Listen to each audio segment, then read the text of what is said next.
Autre point très important en ce qui concerne les déperditions de chaleur, ce sont les ponts thermiques. Alors on va voir qu'il y a plusieurs types de ponts thermiques. Donc les ponts thermiques surfaciques, c'est ce qu'on vient de voir, hein, c'est le U qui le donne, hein, qui le caractérise. Et donc linéique, ce sera donc aux ruptures d'isolant. Hein, voilà. Les ponts thermiques sont les déperditions provoquées par les liaisons d'éléments constructifs entre eux, dalles, murs, menuiseries, poutres. Là, tout simplement, j'ai un mur et un plancher, par exemple. J'ai de l'isolant ici, mais ici, je n'ai pas d'isolant, et bien la chaleur, elle va partir par ici, ou elle va rentrer par ici en été. Hein. Pas oublier que la chaleur, maintenant, ça devient aussi un souci. Ces pertes de chaleur ou de fraîcheur en été s'ajoutent aux déperditions surfaciques, ce qu'on a vu tout à l'heure, ce qu'on a calculé tout à l'heure avec le R, le U, etc. Les ponts thermiques sont caractérisés dans la plupart des cas par la valeur linéique désignée par la lettre psi. Cette espèce de fourche là est exprimée en watts par mètre linéaire et par degré. Donc ce sont des watts par mètre Kelvin. Un petit film qui vous explique ça aussi.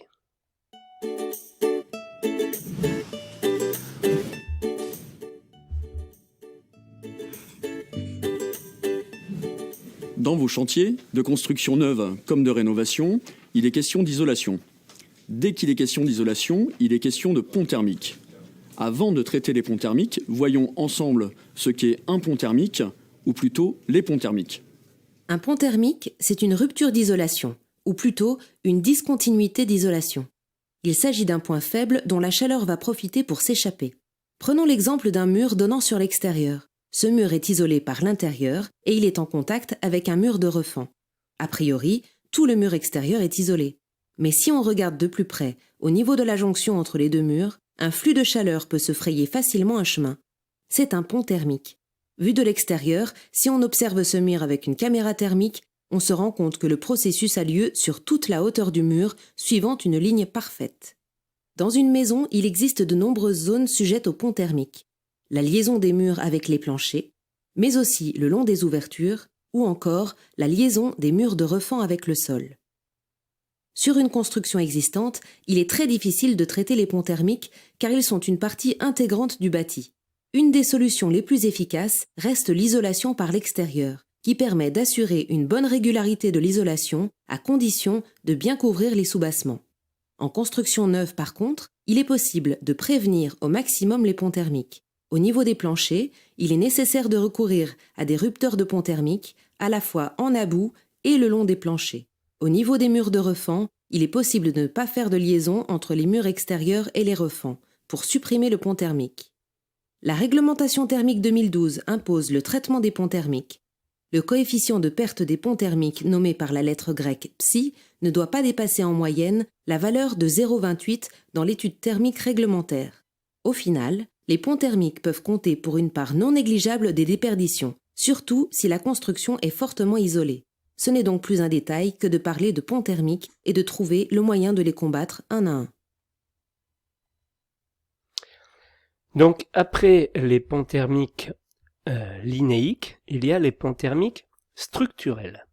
Donc certains ponts thermiques, comme disent ponctuels ou structurels, comme les poteaux, ont une valeur unitaire qu'on appelle qui. Ce grand X là, c'est pas un X, c'est une lettre grecque qui est exprimée en watts par Kelvin d'écart. Ce sont aussi les déperditions liées à des procédés d'accroche des isolants ou de leur parement. Pour l'ossature bois, l'impact des chevilles ou des équerres est exprimé par un coefficient en watts Kelvin et un nombre au mètre carré, tandis que celui des rails et des pièces de bois est caractérisé par un coefficient linéique en watts par mètre Kelvin et une quantité en mètres par mètre carré de paroi, mètre par mètre carré. Donc sympa l'ossature bois. Ces ponts thermiques structurels doivent être intégrés au calcul du coefficient de transmission U d'une paroi par un ingénieur thermicien. C'est pas vous qui faites ça. Hein, voilà.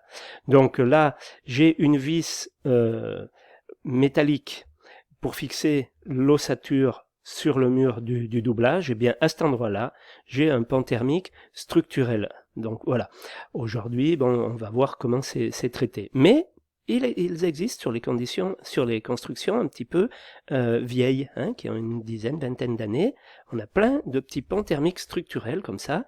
À l'ingénieur de calculer comment ça modifie le U total. Donc tout ça, les pans thermiques, on les identifie, on arrive à les voir avec une caméra thermique. Une caméra thermique permet de voir tous ces pans.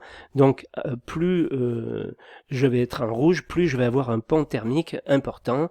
Donc on les voit autour des menuiseries, c'est flagrant. On voit aussi, alors plus c'est clair aussi, plus la surface est claire, plus le pan thermique est important. Donc là j'ai le plancher, on le voit bien, j'ai le mur ici. Donc tout ça, ça nous indique l'existence de pans thermiques. En hiver, on regarde la façade d'une maison, on les voit hein, avec une caméra thermique. Voilà, donc après, comment les identifier? Donc les pans thermiques linéiques autour des menuiseries hein, principales, à chaque discontinuité d'isolation, hein, voilà.